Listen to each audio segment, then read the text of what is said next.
आप सुन रहे हैं खूनी कहानियां, डर की सच्ची दास्तानें, उन्हीं की जुबानी। अब मिलते हैं आज के मेहमान से और सुनते हैं उनकी सच्ची मगर दिल दहला देने वाली कहानी।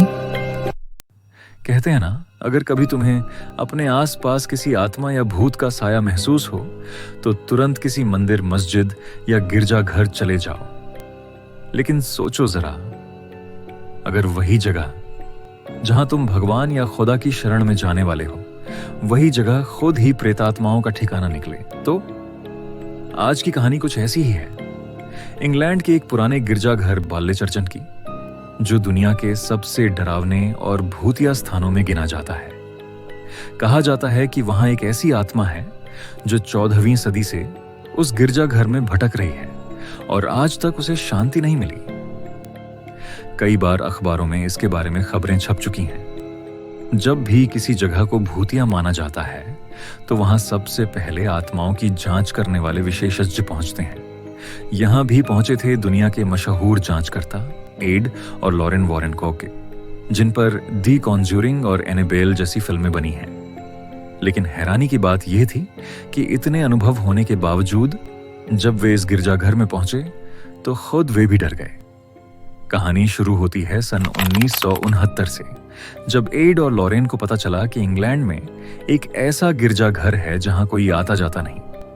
बाहर से सब सामान्य लगता था, पर लोग कहते थे कि रात होते ही वहां अजीब घटनाएं होती हैं। लॉरेन और एड ने वहां जाकर जांच करने का फैसला किया।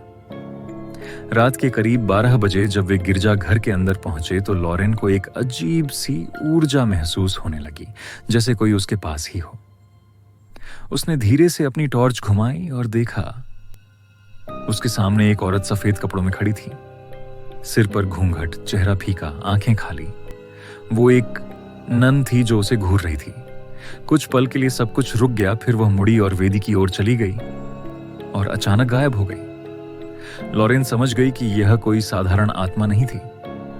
अगली सुबह एड और लॉरेन ने गिरजाघर के पादरी से मुलाकात की और सब कुछ बताया। पादरी का चेहरा सफेद पड़ गया। उसने कांपती आवाज में कहा, अगर तुमने सच में उस नन को देखा है तो बहुत बुरा होने वाला है।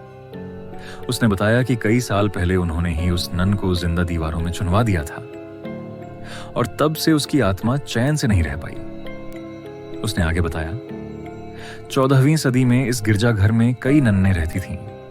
उनमें से एक नन बहुत सुंदर और कोमल स्वभाव की थी, जो सबसे अलग थी।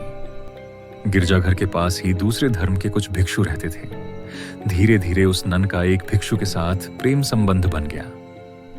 जब यह बात गिरजाघर वालों को पता चली तो उन्होंने गुस्से में भिक्षु को फांसी दे दी और उस बेचारी नन को जिंदा दीवारों में चुनवा दिया।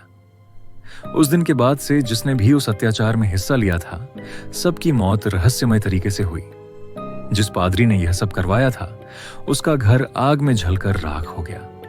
सालों बाद उसी जगह पर एक नई रेक्ट्री बनाई गई, जहां रेवरेंड हेनरी अपने 14 बच्चों के साथ रहने आए।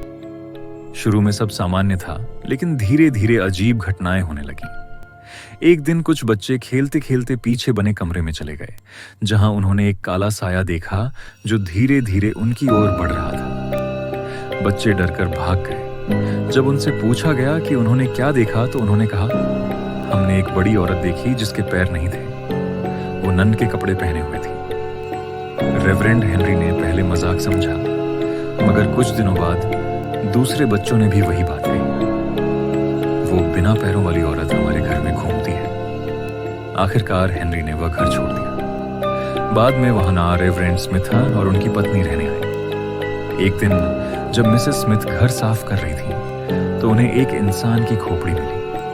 उसी दिन से घर में कदमों की आवाजें, रोने और हंसने की आवाजें आने लगी। स्मिथ परिवार ने यह कहानी डेली मिरर अखबार को बताई, जिसके बाद पूरे इंग्लैंड में इस हॉन्टेड जगह की चर्चा होने लगी। इसके बाद एक मशहूर आत्मा विशेषज्ञ हैरी प्राइस को बुलाया गया। उसने अपने उपकरणों से आत्माओं से संपर्क करने की कोशिश की और तब उसने देखा कि एक शीशे पर अपने आप शब्द लिखे जा रहे हैं, जैसे कोई वहां अपनी कहानी खुद लिख रहा हो।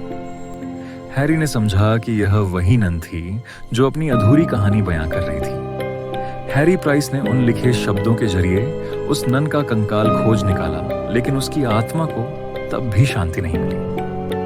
1939 में वह रेक्ट्री आग से जलकर राख हो गई, मगर नन की आत्मा अब 1969 में जब एड और लॉरेन फिर से वहां पहुंचे तो लॉरेन को फिर वही एहसास हुआ जैसे कोई उसके आसपास है। पादरी की बात याद आते ही एड ने कहा, हमें यहां से निकलना होगा, कुछ बहुत बुरा हो सकता है। दोनों तुरंत वहां से चले गए। लेकिन कुछ दिन बाद जब लॉरेन अपने घर लौटी तो उसने अपने बैठक में वही नन देखी, वही चेहरा, वही काला साया, बिना पैरों के। वो चुपचाप उसे घूर रही थी। लॉरेन ने पूरी हिम्मत जुटाई और कहा, जहां से आई हो वहीं लौट जाओ। और तभी वह नन धीरे धीरे हवा में विलीन हो गई।